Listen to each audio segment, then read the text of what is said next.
Hey, this is Dave with Rough Notes Magazine. We're all about helping agents and brokers thrive, and we're impressed with what you're doing. Can we feature you and your team on our front cover? Tell me the feeling you first had when you had found out that you were going to be on the front cover of Rough Notes Magazine. Well, Jason, while we're really flattered, it's kind of a funny story, and I've heard maybe a few of the other honorees mention this, but honestly, at first I thought it was some sort of spam thing. I thought, oh, here's some magazine trying to sell us something, and poor Dave, he had to really work to get our attention. But what was cool is that Kelly and I were together when we finally called him back, because he had called our office, and even our office was filtering it for us, going, hey, I think it's somebody. And then they said Rough Notes, and my eyes and my ears went, what? Rough Notes? Wait a minute. That's real. We better listen to this. Mm-hmm. So, I looked at Kelly and I said, oh, this could be good. That's really cool. This is exciting. Yeah. So then, of course, with all the other things that everyone else says, completely honored, humbled, and very grateful for the opportunity to be here today. And thank you.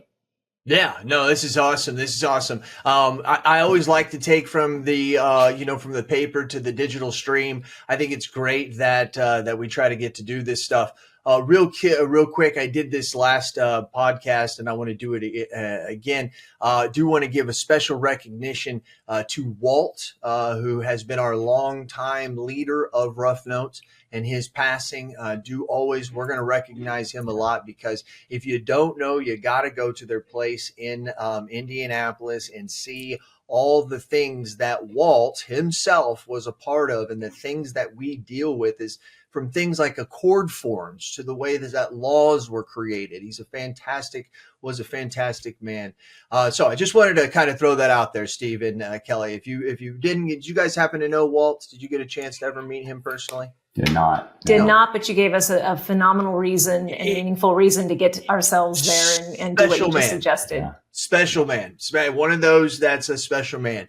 So Steve, Kelly, you guys are focused around insurance, but around ag. That's really, really huge. If I'm right about that, would I say that's your strength, or our backbone? Yeah, our roots and backbone. Tell me more about that. I'll let Steve speak. I think that we don't get a lot of ag agencies on here. That's why I'm asking. Sorry, just lost my earbud here. That's all right. Technical difficulty. Movie star problem. I'm learning about this stuff. Hey, no. So Kelly and I are both born and raised on family farms, rural community, central coast of California, cattle ranch, and I think we refer to ourselves as displaced farm kids. Well, as you can tell, we're not kids anymore, but we never envisioned that we'd end up in insurance, that would be our enterprise. Right. However, I studied agriculture in college. I knew I'd be working in the industry of agriculture, and was working for the California Farm Bureau after college. And in my office, there was an insurance agency that was also associated with the Farm Bureau that was, servicing and selling insurance policies to farmers. And, I just was looking around for the next step and figuring out a way that I think we'll speak to through this. But Kelly and I have kind of an entrepreneurial spirit that goes way back. Mm-hmm. I hit it off with the gentleman that was the agent in the office, and he had a small agency, and he said, hey, let's go to lunch. I'll tell you about farm insurance. And by the end of lunch, I was his first producer. Wow. And so that's kind of a very labor intensive line of business, right? Don't you have to meet with him multiple times of the year? Or is that crop? Is that different? Crop is that way. Yeah. It's very seasonal. But it's a very hands-on product line. And I think that is the blessing and the curse of the business. Gotcha. The blessing is it is extremely sticky. I mean, just for a quick demographic of the agency, let's see here. We are a generalist in that we offer personal lines as well as commercial. Mm-hmm. and we consider ag part of our commercial. So we're about 80%, 85% revenue from the ag and commercial. Of that, about 60% is connected to agriculture, and the remainder being commercial. And then if you look at our commercial, it's very blue collar. That kind of speaks to our roots, going back to kind of where we came from and what lights our fire in those communities that we bond with and that we've kind of built our roots on. And so, I mean, but our history goes way back. Speaking to Kelly and I are not only business partners, which I think she can speak to that nuance a little better than I, but we go back, we started, 15 years old, we were high school sweethearts. So gotcha. I think that's been our superpower, that 1 + 1 = 3, when you get two people together that have synergy. I mean, Kelly came from hospitality, and we had a restaurant for a few years. We flipped houses. We've done all kinds of sideline hustles. And then we realized that the best hustle that we could possibly have was right here already. And we're 100% committed. And I think all of our distracting entrepreneurial interest is the marketer in me doesn't like the word hustle, but really I'm always trying to rebrand our industry and get away from words like hustle and that sort of thing. But speaking to the ag, just a sideline conversation I had this morning. One of our neighbors was sharing kind of a sentimental reflection back on his childhood and the value and importance of something that's so simple as a tailgate. And when you're speaking ag, a tailgate has been Steve's desk so many times. And when you're out in the field, I'm sure a lot of other people have spoken to the kitchen table and just, where our business takes place. But, a tailgate really resonated with me this morning, from our own childhoods to our own upbringing to it's how it represents our values. I think Steve truly built his relationships over a tailgate or the hood of a truck. So many times, you get a mental image of where he was establishing those relationships. And it's different today, in that, we're becoming so much more technologically dependent on, phone calls and texts and emails. And I think still the importance of where we began was in those original relationships. And that's still where the beauty and magic happens even today at Heritage. I think we're still holding true to those fundamental things that build our agency in the first place. When you mentioned technology, one of the things that was brought to my attention a couple years ago is that people they think of farmers with overalls and whatever, but they're actually some of the most technologically advanced professions. Am I right about that? Absolutely. And thank you for helping with our own branding and imaging as an agricultural industry. So Steve, I think Steve is a better person to speak to it, but absolutely some of the most sophisticated businessmen in our agency are agribusiness professionals. Right. But, I was thinking about this though. I had listened to, I don't know, it was a couple months ago. I think her name was Monica. She was a great guest that you had on. Oswani. Yes. I really enjoyed that. She's awesome. But she talked about meeting clients on their communication needs and technological style. And I think that's one thing, as we've worked with consultants and we've studied how to best serve our clients, they are different. We're typically dealing with a lot of multi-generational. And so while, maybe the patriarch of the family in the 70s, you would never ask him to send the document, your policies digitally.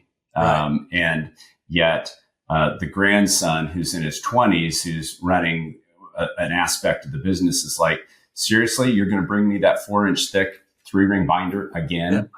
I mean, well, you're speaking to the heart of a lot of agents. Yep. Yeah. So, we've really try and think about tailoring that experience to each client. And we've invested in things like the client-facing portal and service automation, where we have regular updates going out, trying to make the efficient. What I have said or at least our philosophy on technology is we want to use the tools to get repetitious work done so we can spend as much time as we can connecting with our clients. Very true.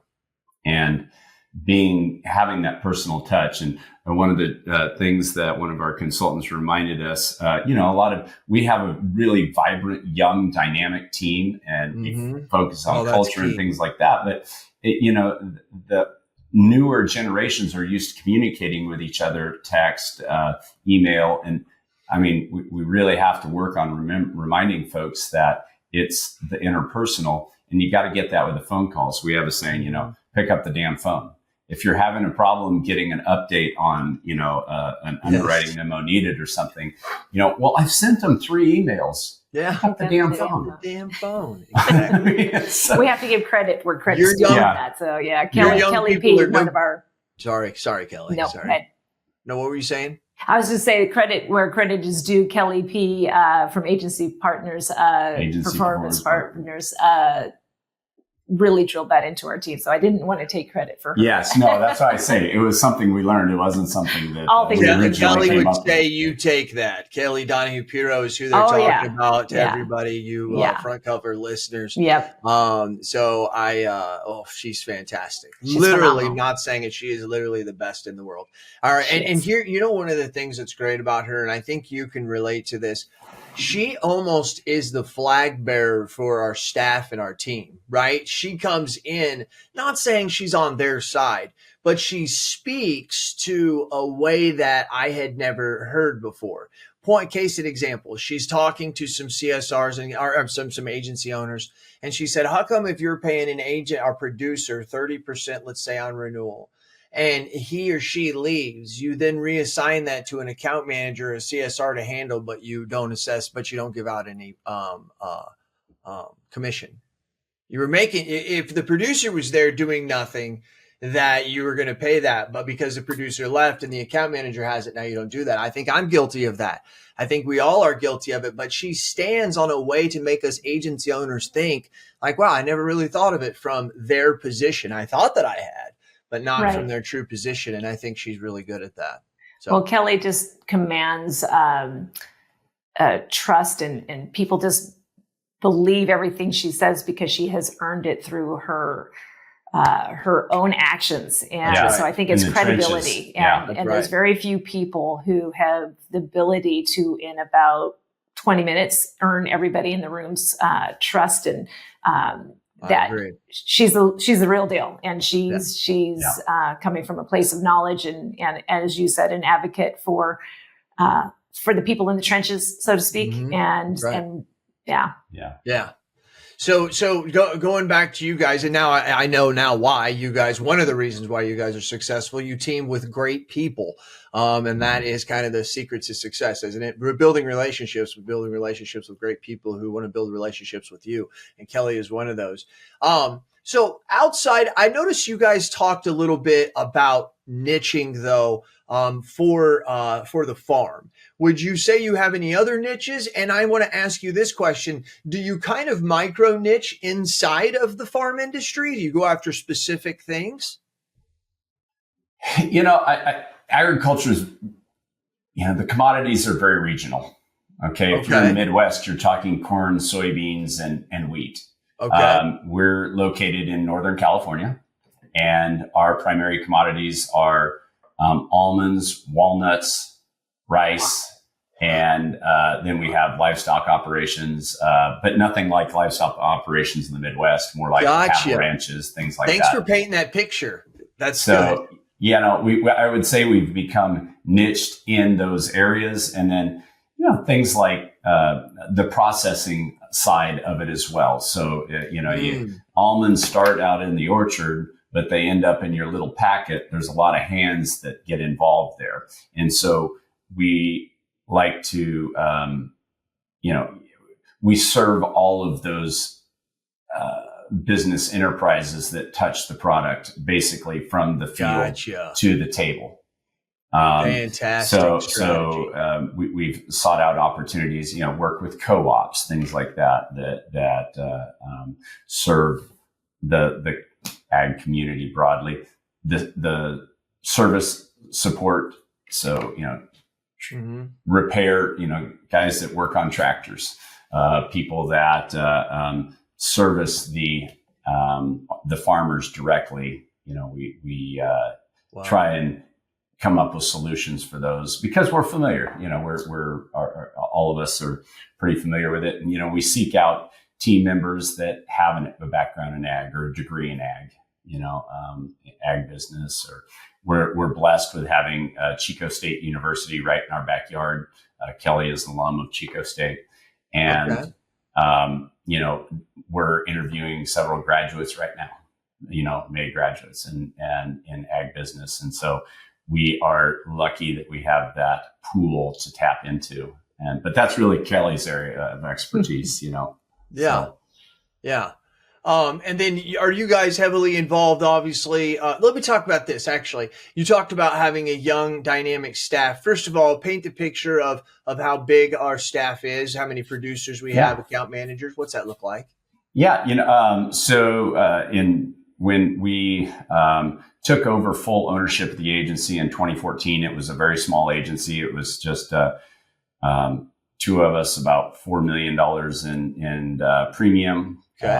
We always talk in revenue, so I'm having to backwards work into premium because you can't ever spend premium. You can only use that. You only use revenue. I mean, you can, but the government doesn't like it. But anyway. You end up going to jail if you start spending premium. So that's why I stay away from it. So since 2014, we've grown to about 33 million in premium. Our team is at about 28, including the two of us now. Okay. And we've just kind of sustained about a 15 to 20% annual growth rate, which has been our goal. We know where we want to be by 2030. We'd like to double again from where we are today. We're looking for acquisition opportunities that make sense. It's a blessing and curse, but the industry is really, to me, it's kind of sad what's happening right now with the hard market. A lot of these smaller agencies that were legacy agencies that where you had an owner and a couple staff support. We're serving these small rural communities, 2,000-3,000 population, 4,000 population. You had, an independent agency on Main Street. Maybe they had largely leveraged into one carrier. That one that's on your side. I won't go into details, but they really did have a foothold in the rural communities, and it worked very well. And those clients enjoyed a good level of personal experience. Maybe it wasn't as automated, maybe it wasn't as modern as what, but they knew them. It was consistent, and it's been sad to me to watch that really just kind of the current market devastate those small agencies. So we've had the opportunity to acquire a couple of small agencies over the last couple of years, and we're hoping to emulate that sort of personal experience, but at the same time, from a business operation standpoint, focus on efficiencies and again, client experience. Really think about that every day. So, Kelly, what's your superpower? What's your superpower in the agency? If you were out of here tomorrow, what would the agency's number one thing say? Wow, we're missing this. Well, they do call me the fun roommate, so I guess we'd have to start there. Okay. Culture, I think, being a very vigilant protector of our agency culture is my number one role. And wow, of course, I love that. I do.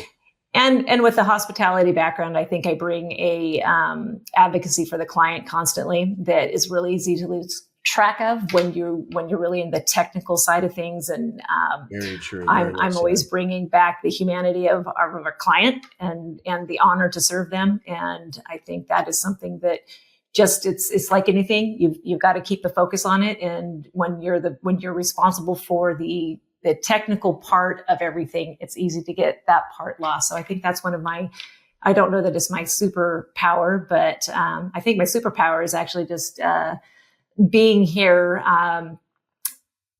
kicking and screaming. So we always talk, we laugh about how I ended up joining Steve in his career, because that's really what did happen. I come from a hospitality background. I'm a creative. This is a soul sucking office sort of environment for many people like me. And I think that my superpower maybe lay in finding true pleasure, passion, and purpose in what I do here through this rubs off industry on of everybody insurance. else. Suddenly I've become an advocate for the insurance industry, and I surely didn't see that coming 14, 15 years ago.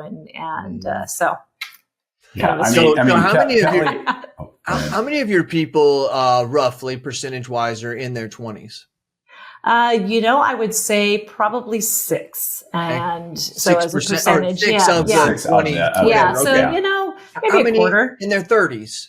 Maybe would you say in their probably 30s? another quarter. And just we really are very generational. Steve did say we have a young team, but I'm also proud to say that we have a senior team as well. Thank goodness for it. I ask this question a lot, and this is the answer I get on a lot of you'll notice those that have a really good culture sometimes are very well spread.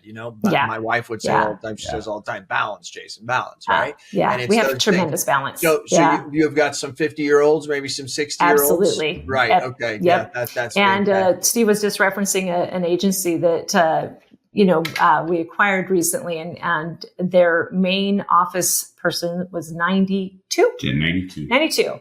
And still showing up every day, and people jokingly referred to the agency by her name, not the owner's name. Right. But there are things that she'd been there 46 years. Talk about continuity.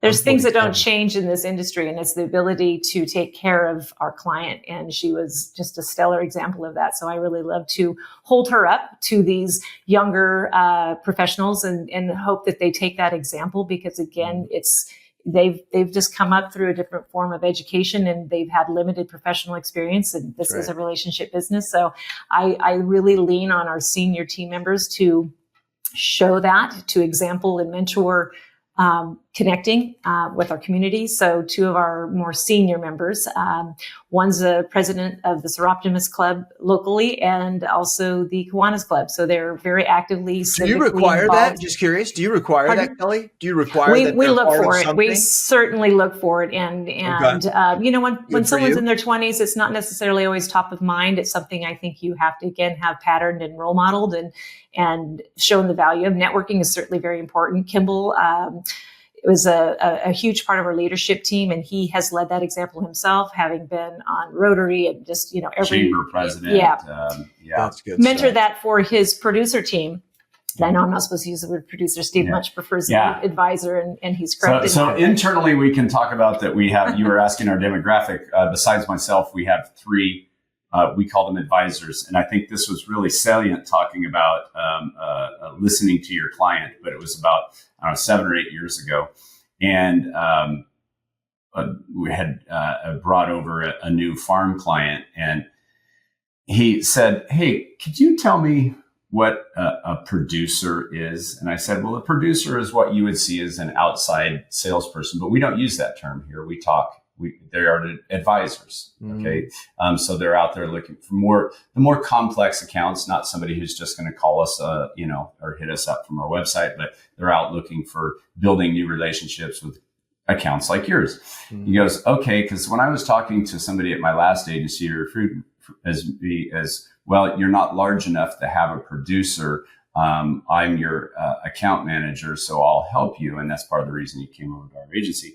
Interesting. And he goes, "So if a producer is the person who sells to me, I'm produce then. Is that right? Am I produce?" That's literally what he said. And I said, and that's why we don't use the word producer. We use the word advisor. So our title is advisor. But it is true. It's if you listen, our best teachers in this business are our clients, and you just have to be willing to listen. And well said. Steve. Although, just like Kelly, we've had some wonderful. I had a wonderful mentor who was also a consultant in the business, but her name was Cheryl Koch. I don't know if you've known Cheryl and met her in your Cheryl. travels, but she does more work on the West Coast, but teaches a lot of classes. And I had the luck of doing a 3-week producer school, and she was the instructor, and she's been a mentor of mine since 1998 when I started in the business. And wow.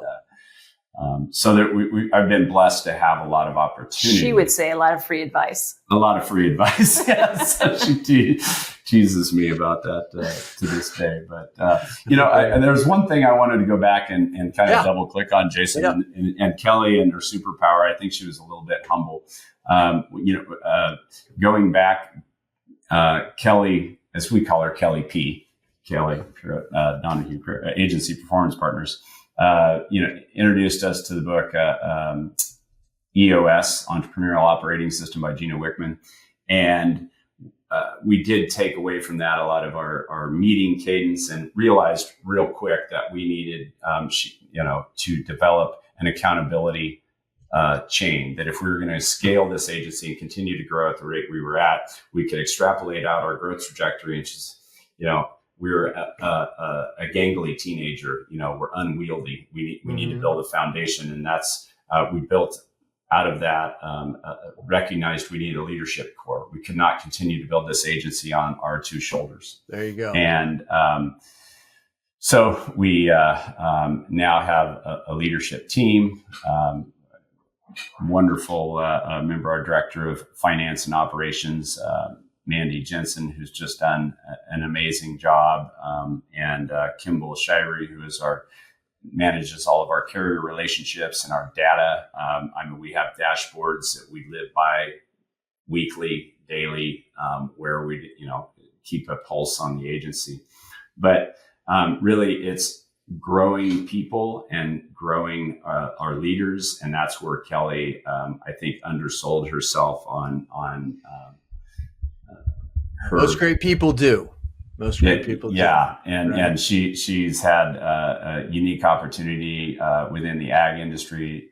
She was a fellow for the California Ag Leadership Program, which brought many wonderful lessons learned in that program back to the agency, as well as she's just about to finish a project she's been working on. I'll let you decide if you want to share it. Oh, Steve's love language is self-improvement, and it's actually a core principle of our agency. So you got to walk the walk around here. So actually I applied to the Ag Leadership Program in an effort to, keep Steve's positive attention on me. And recently he did say I'm alum of Chico State, but I'm also working on a graduate degree right now in organizational leadership and management. So again, that's Steven takes pride, I think more pride in it than probably I do, but it is speaking, I think, to a core principle that I've actually loved watching play out. You were asking if we insist on certain attributes, or if somebody's going to be maybe civic service, servant leader. We're certainly looking always for that, but we're very transparent in our interview process, and we do share with them that this is a principle. How do they feel about it? Like that everybody here is actually in pursuit of their next professional designation, whether it's literally a designation or maybe something more along the lines of a soft skill approach. But I think Steve has always lived that himself. And I think what we've enjoyed witnessing is when our team finds the pleasure of accomplishing it for themselves, so that they may not have set the goal, but when we help them set their goals and then we watch them achieve them, it is truly, I think, our biggest metric of success personally between Steve and I. Now and it goes back to what you guys are doing and trying to create leaders, so you're not having to do it all the time, because that's the frustration of a lot of agencies. So you're right about that. And you got to get out of your own way. I mean, people who are driven typically like to have the steering wheel themselves, and it's hard to let go and not micromanage. And, Steve has always led a very collaborative atmosphere. And people have to kind of settle into that a little bit, and understand collaboration and personal initiative and how it plays into the culture of Heritage is is kind of, I think, maybe another one of our superpowers as an agency, is that it's easy to say those words. It's much harder to live them. And it's easier to do it yourself sometimes, but it doesn't solve the problem. And, That's right. We have to break those habits constantly because we tend to hire very high achieving perfectionist type folks. We just can't seem to not. And I take, I'm very proud of that. But I also, we're always on guard because that leads to burnout and a lot of other things that we worry about as owners. And, sometimes when you get somebody, maybe, I don't want to say that's not high achieving, let's just say that they feel normal about themselves. Sometimes if they're not good, they're the hardest to get rid of. But yet the high achieving people are sometimes the hardest to keep because they know their value and their worth, So you've got, Interesting. You kind of get that. Real quick, leaders are readers and readers are leaders. You guys have got to be readers. You're talking about love languages. You're talking about traction. You're talking about all kinds of stuff and shows your wisdom. And then also people who believe in education usually have, this is what I have found, a self-education. So there's a lot of self-education that makes people say, hey, education's important. Sometimes when we were younger in college, we didn't absorb the fact that this was really important, what we were learning, right? Because we didn't have any experience to apply it to. What's your guys' readers? I saw, Kelly, you pointed to Steve. 100%. Yeah. Yeah. Well, that's, I think some of our most influential, or my most influential, looking back, all the Patrick Lencioni series was cornerstone. I mean, we've been to some of his live events. And so all of his books, all of his teaching, Simon Sinek, Start With Why. Of course, I think that my favorite quote from Simon is, to be a leader is not to be in charge. Rather, it's to be you're in the charge of the others. In other words, your responsibility to create an atmosphere for their success and to really recognize our own success through, the greatest achievement comes from helping others get what they're looking for and get what they need. Yeah, that's right. Be a great opportunity to share. Mandy has developed a book club here at our agency. Yeah. And, so she, as a leader within our agency, has brought that. Right now they're working on, I'm self-admittedly not reading it. But the Psychology of Money is this month's read. And so anybody who participates, they get a copy of the book. We have lunches, we break down the book, share. Can you do the audio book, or do you have to get to pay? Do you have to? No, both of them, because I'm an audiobook dude. So me too. I just didn't know. I've had Audible for over 15 years, and I get a book a month in Audible for 15 years worth. So my library's. I don't think I've ever read a fiction or listened to a fiction. I'm a nonfiction junkie. If there's a business book or a personal development book out there, I'd probably listen to it now if I can remember it or who wrote it. But all those principles are running around there somewhere. They do. They run out and they come out at the craziest times. Yes, Kelly? We love to eat around here. So that's another one of our culture pieces, is a lot of potlucks, a lot of monthly meals together, one of which is, of course, during the book club. That might be the initial bait to bring someone in, and they'll say, it's a free lunch, but you got to read the book. What are you reading? And I've witnessed that kind of bring people into becoming a reader and to changing their mindset of how they view themselves as a professional. And this is part of their toolbox of learning. So I would say, I like that. Well, anything you want to say to wrap up here, one at a time, Kelly or Steve or both? Just a deep appreciation for the opportunity to maybe slow down and reflect on the questions that you've asked, and in anticipation of speaking with you today, taking pleasure in the past 20 years of Steve's career specifically, and taking stock of our incredible team. We are so proud of our team. I know any owner sitting in front of you has probably said the same thing. It's clear we would not have had this opportunity without our incredible team. and our network partners. And always, I believe in taking a moment of gratitude and appreciation. And so I think of all the things that came from this opportunity to speak with you and be recognized in this most wonderful way. That has been the greatest gift of all, is just a little bit of reflection and excitement for the future. All I'd say, Jason, is it's kind of cool to sit here and have this conversation with you today. I've seen you speak on stage before. I've been in the audience, and I have listened to some of your podcasts over the years, and have looked up to your innovative, forward-thinking approach to our industry.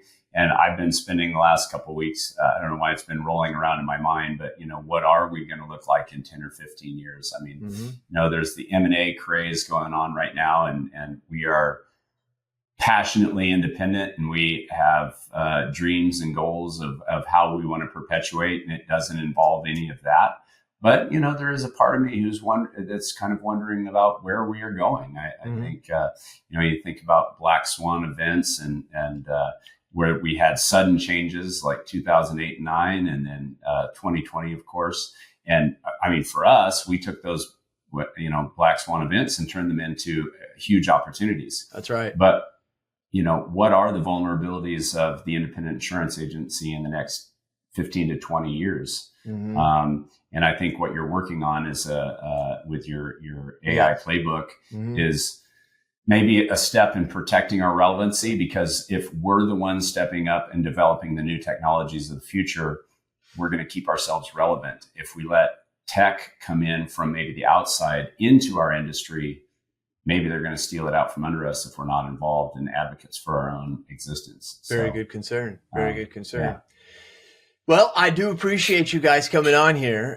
You Rough Note listeners, I don't know about you, but I take this back to a Malcolm Gladwell book. I think it's called Outliers. And he took all these people and he put all the successful people and he drew out a matrix and said, these are the commonalities.